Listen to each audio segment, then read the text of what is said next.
Hi, this is Ushio, and welcome back to DreamCatcher Reflections. We are now on chapter 4. So in the last chapter we recruited a new friend.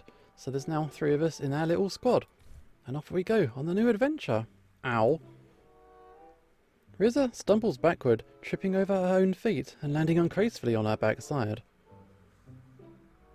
Well, I'm starting to see why Uoji insisted on you having a guardian so much.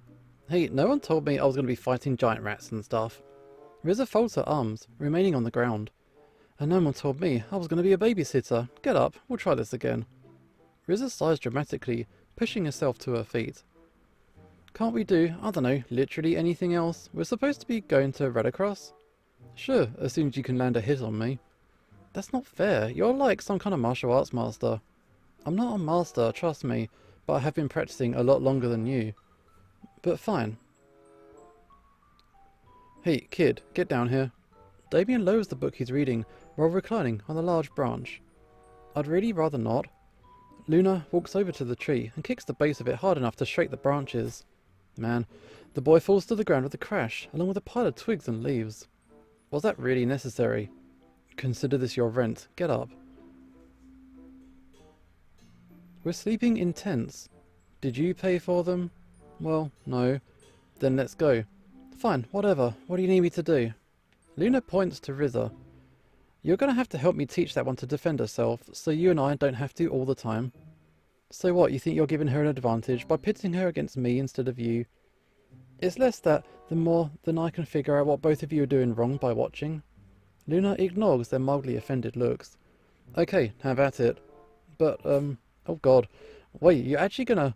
Riza skips backward to avoid another blow. You'd hit a girl? What makes you think I've a problem with that? Come on, you can't dodge forever. But I don't want to hurt you. Trust me, you won't. He comes at her with a series of quick strikes. She manages to block the first few, but the last one clips the side of her face. Ow. Riza pauses to rub at the small bruise, and Damien sighs, looking at Luna. I don't think this is... Oh. Damien doubles over as Riza's knee connects with his stomach. Oh god, I'm so sorry. She doesn't get to finish her thought though, as she suddenly finds herself on her back, her feet having been pulled out from under her. Damien stands up, barely even breathing hard. Not bad, but don't let your guard down.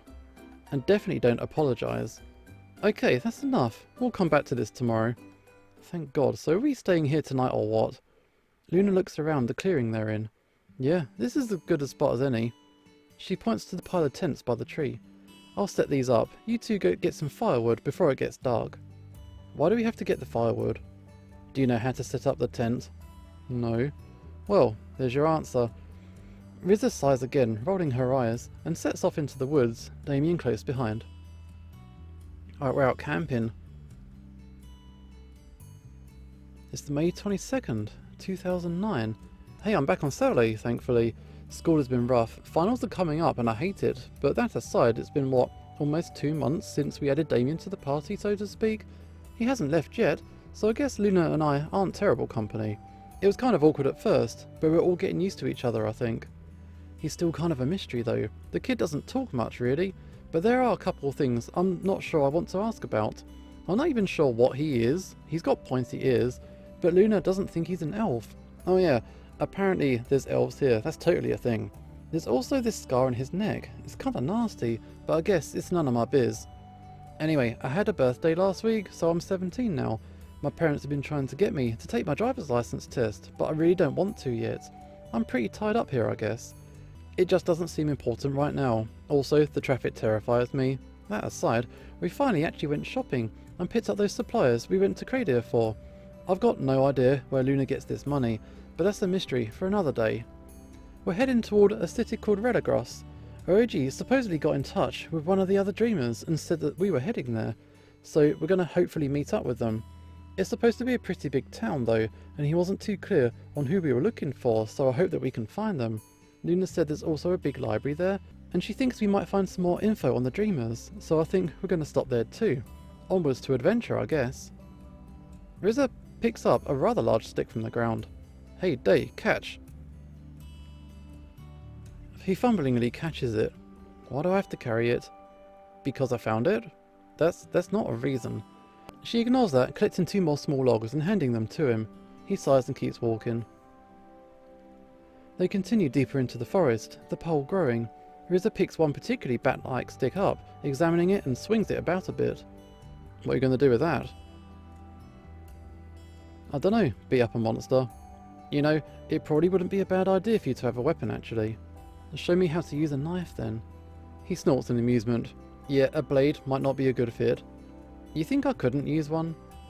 I think you just wind up hurting yourself if today was any indication. She sticks her tongue out at him. Fine, I'm just going to keep hitting things with sticks then. Whatever. Hey, it's getting dark. We should probably head back. Riza looks up at the darkening sky through the treetops. Yeah, I guess so. This is probably enough firewood. They begin to turn around and walk back in the direction of the camp, but Riza stops, ears perking up. Did you hear that? Hear what now?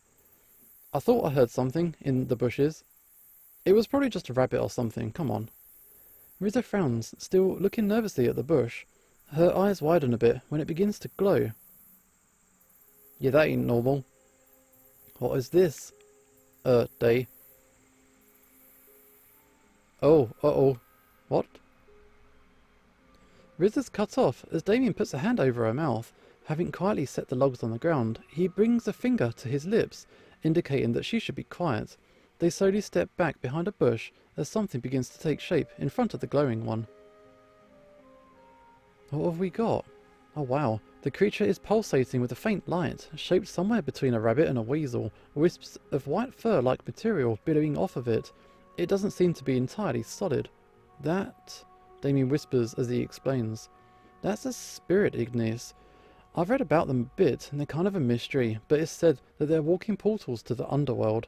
They don't see very well, just don't let it hear you. So, now what? We leave quietly. The two of them slowly begin to back out of their hiding spot, moving back the way they'd come. They've hardly made it 10 feet when a loud crack rings through the trees, and the creature snaps its head in their direction. Ah, man. Damien looks to Riza, who put on a guilty expression. She stands on a twig, now broken in half.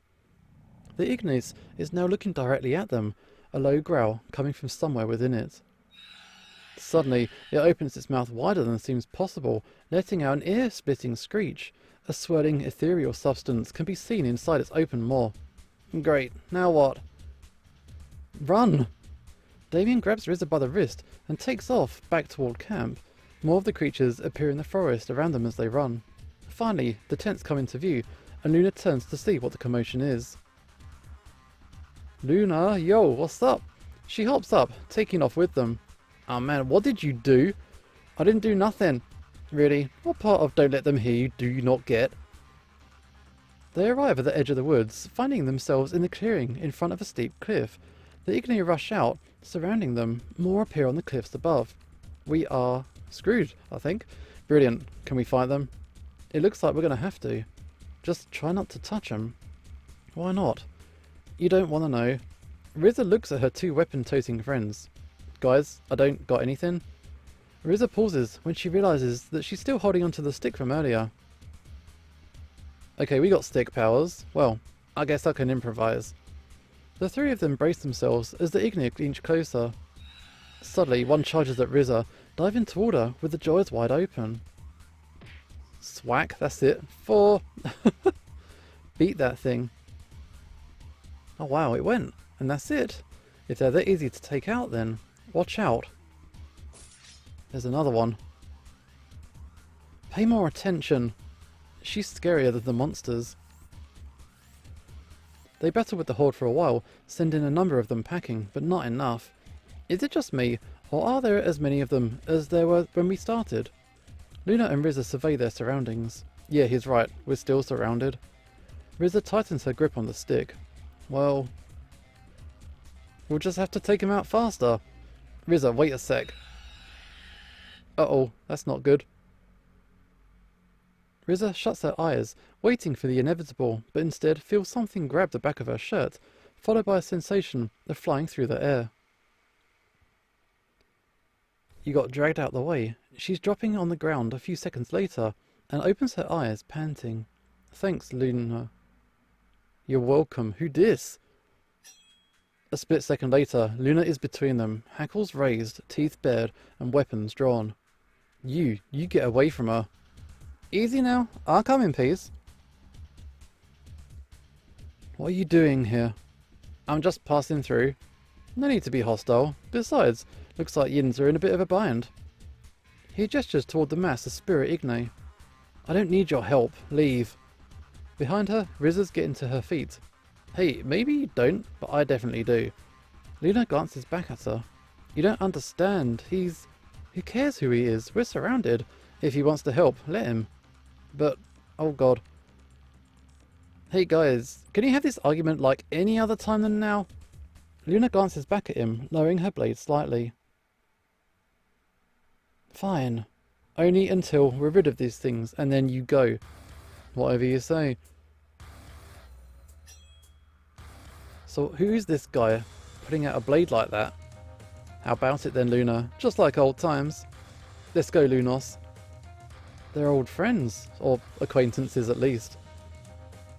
But yeah, we're gonna slice and dice. That's it. Cool. Mess these guys up. Yes. It takes the two werewolves all of 5 minutes to significantly thin the ranks of the Spirit Igni, to the point that the remainder begin to flee.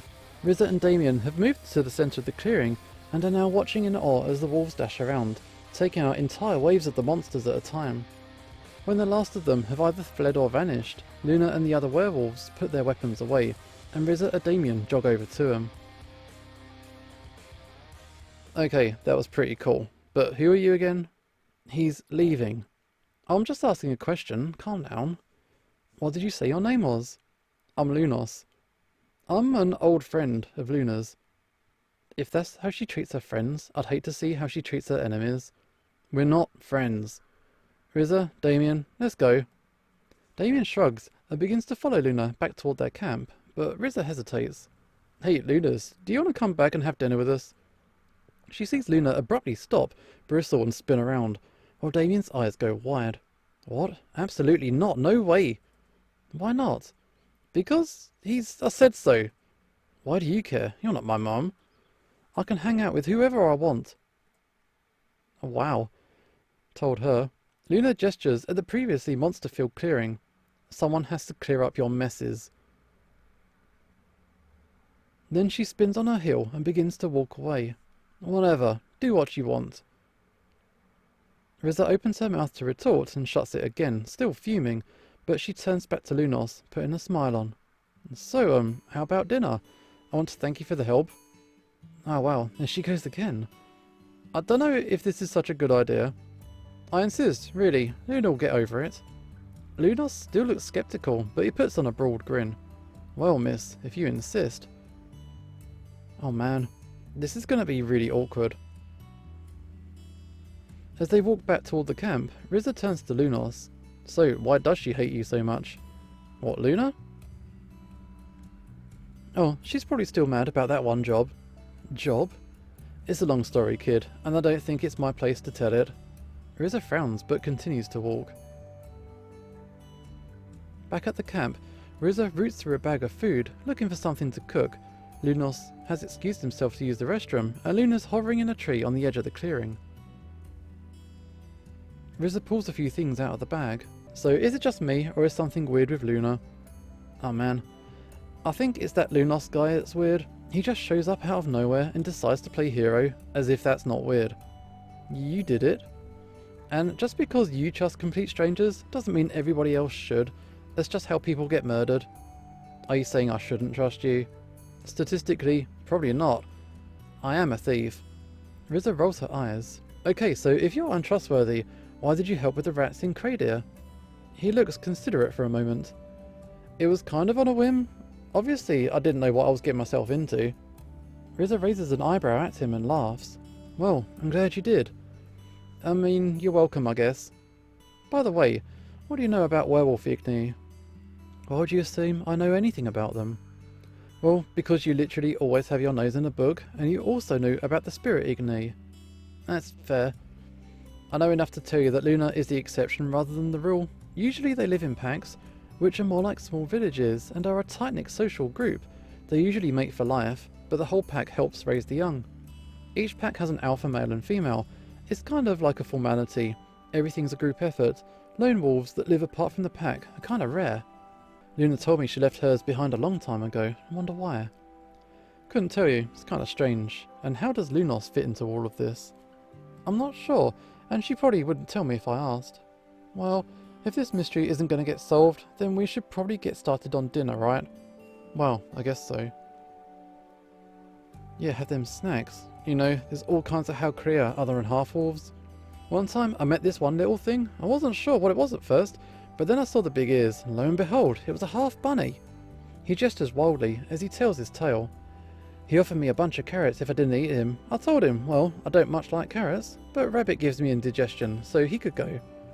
The little guy was real happy about it too, ran away just as fast as he could, and boy them bunnies are fast. Lunos is turning to be quite the storyteller, though Riza isn't sure exactly how tall his tales are. He is, however, quite entertaining. Luna is still refusing to talk to any of them, and is staying on the outskirts of camp. Wait, so you're telling me you're half-wolf and you don't know how to hunt? Well, no. Did your parents teach you nothing? My parents aren't half-wolves? Realising what she said, Riza quickly covers her mouth with a hand. Lunos looks kinda confused, and Damien sighs. Well, you might as well just tell him now, big mouth. Riza takes in a breath. Okay, here's the story. So let's have a bit of a flashback. We're kinda from another world. So, yeah, we're just a regular human on Earth. Whereas now we're in this world, and now we're a half-wolf. 'Cause, of course we are.